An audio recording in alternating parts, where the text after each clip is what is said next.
ఈడో పేద శ్రీమంతుడు, ఆయనకిద్దరు బిడ్డలు. పెద్ద బుజ్జంటే మస్తు గౌరవం. ఆమె అడిగితే కొండ మీద కోతిని కూడా తెచ్చిస్తాడు. అది ఉన్నది ఇది లేదు అనుకుంటా పెంచాడు పెద్ద మనిషి. బుజ్జమ్మ కూడా బుద్ధిగా పడుకోయింది. డాడీ ఏది చెప్తే అదే చేసింది. అటు ఇంకా కాలేజీలో చదివింది. మంచి పిల్లగాని చూసి లగ్గం చేయాలి అనుకున్నాడు శ్రీమంతుడు. ఇక ఇంతల్లే నేను చెప్పా, మీరే చూడు. సినిమాలో జరిగినట్టే చిత్రమైన లవ్ వీళ్ళది. గీ అక్క గీ పిల్లగాని లవ్ చేసింది. ఈమెనేమో పెద్ద శ్రీమంతుని గౌరాల బిడ్డే, మనోడు గరీబోడు. పెళ్లికి అక్కోళ్ళింట్లో ఒప్పుకోలే. ఇంత గౌరంగా పెంచినాం మేము, రేపెట్లా చదువుతాను నిన్ను అని వద్దన్నారట. నా మాట కాదని చేసుకుంటే ఆస్తిలకెళ్ళి 5 పైసలు కూడా ఇయ్యా అని అన్నాడట ఇలా నాయన.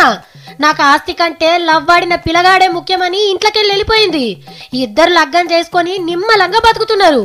ఇక ఈడ గమ్మత్ ముచ్చట ఏందంటే, ఇప్పుడు అక్కోళ్ళ అమ్మా నాయనలు ఇడుపుగాయదని తీసుకుర్రు. ఏం పంచాది పుట్టిందో ఏమో మరి. ప్రేమించి పెళ్లి చేసుకొని పేదతనంలో గీమె బతుకుతుంది. బగ్గ పైసలున్న గీళ్ళేమో ఈడిపోతుర్రు.